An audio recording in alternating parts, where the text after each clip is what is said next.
Hi guys, how are you? So, a couple of weeks ago, I have posted a couple of quotes of Jung on my Instagram, and a friend of mine has suggested to make a video about him, which I don't need to be suggested twice because I just love Jung so much and I can talk about him for ages and ages. I have been a total fangirl since I was maybe 13. And just the moment that I found out about him, I realized how brilliant he was as a person, a scientist, a psychologist, and so on. And now that I started working with people and helping them deal with their problems, I just see how powerful what he said actually is. So, today in particular, I want to talk about the concept of the shadow, which is one of the most popular concepts of him and one of my personal favorites because I just find it so damn on point. So, I want to start with a quote. Everyone carries a shadow, and the less embodied in the individual's conscious life, the blacker and denser it is. So basically, the concept of the shadow is that we all have some parts of us and some desires, emotions that we don't find good for a moral person. So the person that we want to be shouldn't have this emotion. And for a normal human being, a normal general human being, it is difficult to accept that we are not actually perfect. And so each time something comes up within us that doesn't really stand up to this ideal of the person that we want to be, that we have inside of ourselves. And usually, of course, it's different for everyone, but in a big part, it's a product of our upbringing, culture, and religion, if you have one. Anytime something emerges inside of us that we don't consider to be good, we suppress it and we pretend like it doesn't exist, which doesn't actually make it stop existing. And I think I already talked about this story on this channel, but I will just repeat it because I love it so much. There is this children's book about a little dragon. So there was a mom and a child, and in the house, a little dragon appeared, and the child was telling the mom that there is a dragon over there, and the mom was denying it all the time. She was just like, there is no dragon. And every time she denied the dragon grew a little bit more.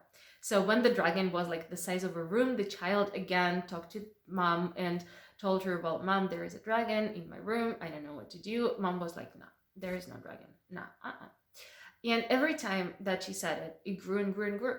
And at some point, it became so big that she couldn't go from the kitchen to the living room, and she had to exit the house and go around it in order to get to the other room.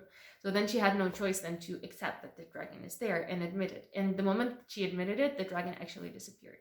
Now, this is a stupid children's story, but I love it because it just shows us that when we deny our problems, they don't actually disappear. Surprise, right? But with the shadow part, I believe this is my personal take now, is this is a part of our psyche that actually, as a part of our psyche, we don't have this like self-destruction mechanisms imprinted into us. It wants something good for us, but it just doesn't know how to actually get to the point where she wants to get, or it wants to get, and it chooses the wrong ways. And so these wrong emotions that we feel are actually the representation of the misconcepts of this separated parts or injured parts that we have inside of ourselves that just don't know any better. So basically, they're not like bad parts, they're just parts that, let's say, got lost, and we can actually study them. And if you accept that they're there, we can interrogate them and question them and talk to them, and we can find out what overall goal they hold for us as humans, and how can we do it better, how can we do it with less harm to anyone. So I find the concept of the shadow absolutely wonderful, and I can give you a couple of examples. So let's say you are jealous as a person, you're jealous of your friends, of your partner, and in your head this is not the standard of the person that you want to be. So you want to be a person who is generous and loving and accepting and who's not jealous of other people. But you cannot just make yourself this person by the sheer will, because this jealousy that you feel, it will come up anyway. And every time that it comes up, you pretend like it doesn't exist. So what is going to happen is that you're going to project it outward. Usually what happens with the shadow is that we start noticing it in other people. So you will either attract really jealous partners, or you will attract partners who are unfaithful to you, so that you are forced to look at this jealous part of you and work on it. Or you can start just really despising people who are jealous and judging them, and maybe even start like a crusade against them. This is a really bizarre example, but hear me out. For me, I know about this concept since a very long time, and still a lot of the times, especially when it is something that really hurts from the inside, it's really difficult to catch because our psyche is really tricky, and our mind can really fool us a lot, and we can really just defend with like claws and teeth our right to be the perfect person, and we can try to convince ourselves and others that we don't actually have that. But in my personal experience, and in my experience working with people, I see how much benefit accepting the shadow parts actually brings to the life of people. First of all, when you learn to accept yourself when you're not perfect, it improves everything in your life. You stop trying to deserve people's love. You stop trying to settle for things that are less than what you actually want or need. You just, your life becomes so much better because you learn to accept yourself as the flawed human being that you are.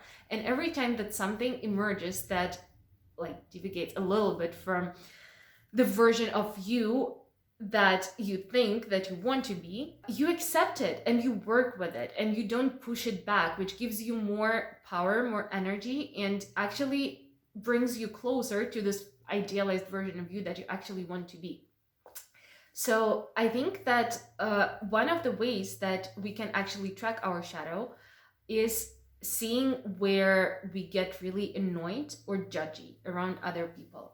So if there is, for example, for me, it was a very public political figure that I really, really hated for like the majority of my life. And I was so unaware of it that recently I have been working with this kind of stuff for years and years now. And I was still so oblivious, and I was like, oh, but he's the villain. He's like the absolute evil. And how, like, I was just so full of emotion. And then my facilitator made me see how I project parts of me that are latent, that exist outside of my field of perception. And I project it on this person. And I kind of started seeing that it's actually helping me to see this inside of myself and see like the dictator inside of myself, the person who is absolute. Well, I mean, and also the funny thing, I was talking about this with a friend of mine, and it's the same public figure. She's also not a fan, to say the least. And I told her the story about how I realized that I was projecting my shadow onto this figure. And she said like, oh, so you mean like the animalistic rage and absolute like lust for blood or something like this? And I was like, no, I'm seeing something completely different. And it was so interesting. One person that we were talking about, but we both were seeing something completely different because it's a different part of our shadow self that was projected onto this other person. Okay, so all these stories aside, my general point that I wanted to make today is that researching the shadow parts of you brings a lot of benefits. Jung also said something like that the brightest lights that you're looking for will be found in the darkest swamps, and that you will find what you're most trying to find where you least want to look. So when you actually work with your shadows and integrate them, that releases a huge amount of energy that helps you prosper in life and makes your life generally so much better. And also, as I said, when you learn to love and accept yourself the way that you are with your shadows and with your imperfections, and when something like this comes up, just accept it and say, yes, I'm a human being, I'm flawed, I do have this like low emotions, I do have trauma, I do things that I'm not proud of, but I'm only human, and it's totally fine to make mistakes. It's totally fine to fall down and then get back up and continue to learn, become a better person. And it doesn't mean that you're not good as you already are, absolutely not. But the sooner we accept that no one is perfect and that everyone has a shadow, and the sooner we learn to recognize it and not be scared of it, soon I think the world will become a much better place. Okay, so I hope this was somewhat interesting. Let me know your experience with Jung. Let me know if you want to make more videos about it. It was not so much about Jung, but just more of my take on it. Also to remind you that now I work as a personal coach. So I help people deal with their problems in life, relationship problems, problems with self-esteem, problems with achieving goals, you name it. You can hit me up if you're interested in that. I am still continuing my education, but I will get the certification pretty soon. So let me know, and see you guys in the next video. Love you very much. Be nice to yourselves and other people, and goodbye.